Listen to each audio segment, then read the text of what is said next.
Hello বন্ধুরা, welcome back to my channel. আজকে তোমাদের সঙ্গে শেয়ার করতে চলেছি মুলতানি মাটি কিভাবে শীতের দিনে ব্যবহার করলে স্কিন খুব সুন্দর নরম তুলতুলে হয়ে যাবে এবং তার সাথে সাথে স্কিন খুব ভালোভাবে ফর্সা গ্লোই তৈরি হয়ে যাবে।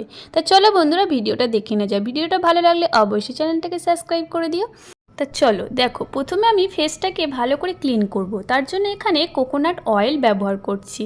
কোকোনাট অয়েল খুব ভালোভাবে স্কিনকে ভিতর থেকে ডিপ ক্লিন করে। এটা যদি তোমরা ডেলি ওয়ারে শীতের দিনে ব্যবহার করতে পারো, দারুণভাবে রেজাল্ট পাবে। স্কিন খুব সুন্দর সফট নরম এবং একটা ঝকঝকে স্কিন পেতে থাকবে তোমরা এটা যদি ব্যবহার করতে পারো। তাকে এইভাবে আমরা 1 থেকে 2 মিনিট ধরে ভালো করে স্কিনের মধ্যে এটা রাব করে করে যেমনভাবে তোমরা ফেস ওয়াশ করো সেইভাবে ক্লিন করে নেবে। নেওয়ার পর একটি ভিজে টাওয়ালের সাহায্যে ভালো করে ফেসটাকে ক্লিন করে নিতে হবে। দেখো এইভাবে ফেসটা ক্লিন করে নেওয়ার পর আমরা এবার এই প্যাকটা কিভাবে তৈরি করছি দেখো। এই প্যাকটি তৈরি করার জন্য এখানে দুধ নিয়ে নিচ্ছি। কাঁচা দুধ অবশ্যই নিয়ে নেবে। এখানে মাদার ডেয়ারি হোক বা গরুর দুধ যেটাই থাকবে তোমরা এখানে নিয়ে নেবে। নেওয়ার পর এখানে মুলতানি মাটি 1 থেকে 1.5 চামচ, যে পরিমাণে তোমাদের স্কিনে লাগবে সেই পরিমাণে তোমরা তৈরি করে নেবে জিনিসটা।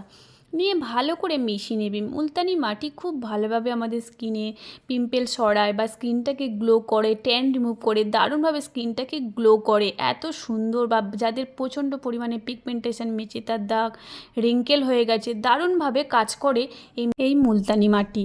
চলো এবার আমরা ফেসে এটা অ্যাপ্লাই করব। এই ফেসটা ক্লিন করে রেখেছিলাম, সেই ফেসের উপর আমরা এটা এবার অ্যাপ্লাই করব। খুব ভালোভাবে স্কিনের মধ্যে অ্যাপ্লাই করে নেবে পুরো করে একদম। তোমরা এটা নেকেও গলাতেও করে নিতে পারো, বা এটা যাদের প্রচণ্ড হাতে ট্যান পড়ে থাকে তারাও এটা হাতেও ব্যবহার করতে পারো। স্নানের সময় এটা ব্যবহার করে নিতে পারো। সপ্তাহে তোমরা এটা 3 থেকে 4 দিন ব্যবহার করো। এইভাবে যদি তোমরা এটা ব্যবহার করতে পারো তাহলে স্কিন কিন্তু খুব ভালো নরম থাকবে এবং তার সাথে সাথে স্কিনটা খুব ব্রাইটনেস দেবে। শীতে অনেকের রুক্ষ শুষ্ক স্কিনটা খুব ডাল হয়ে যায় বা ফেটে ফেটে প্রচণ্ড যায়, তাদের স্কিন কিন্তু খুব সুন্দর সফটি হয়ে যাবে তোমরা এটা ব্যবহার করলে। এটাকে এইভাবে আমরা 10 থেকে 15 মিনিট এটাকে রেখে দেবো। রেখে দেওয়ার পর এটাকে আমরা ক্লিন করব। এর মধ্যে রয়েছে দুধ। দুধ কিন্তু খুব ভালোভাবে আমাদের স্কিনকে ব্রাইটনেস দিয়ে দেয়, স্কিনের মধ্যে থেকে আমাদের এত সুন্দর ক্লিন করে এবং তার সাথে সাথে স্কিনটাকে এত সুন্দর গ্লোই তৈরি করে দেয়, এত সফটি বানিয়ে দেয়। তোমরা এটা ব্যবহার করলে তবেই বুঝতে পারবে, এটা একবার ব্যবহার করলে নিজেরাই বুঝতে পারবে কতটা স্কিন সফট হয়ে গেছে। দেখো এরপর আমরা ক্লিন করার পর ফেসের মধ্যে ময়শ্চারাইজার ব্যবহার করব, বা জেল যদি থাকে তোমরা সেটাও ব্যবহার করতে পারো। দিনের বেলা অবশ্যই ময়শ্চারাইজার ব্যবহার করো বা জেল ব্যবহার করো। এর আগে অবশ্যই তোমরা টোনারও ব্যবহার করতে পারো, তাহলে তোমাদের স্কিন আরও বেশি খুব গ্লোই তৈরি হয়ে যাবে।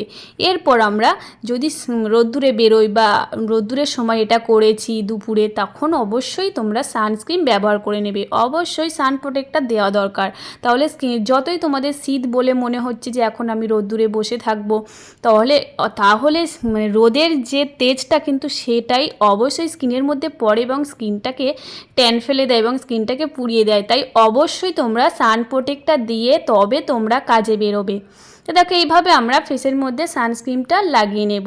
লাগিয়ে নেওয়ার পর তারপর কিন্তু আমাদের স্কিনটা একদমই প্রিপেয়ার হয়ে গেছে। দেখো এইভাবে তোমরা সপ্তাহে এই কদিন করো, দারুণভাবে সফট স্কিনটা একদম গ্লোই তৈরি হয়ে যাবে। তাহলে বন্ধুরা, ভিডিওটা যদি ভালো লাগে অবশ্যই চ্যানেলটাকে সাবস্ক্রাইব করো আর একটা লাইক কমেন্ট শেয়ার করতে ভুলো না। আবার নতুন ভিডিও তোমাদের সঙ্গে দেখা হচ্ছে। টাটা বন্ধুরা, ভালো থেকো, সুস্থ থেকো, টাটা।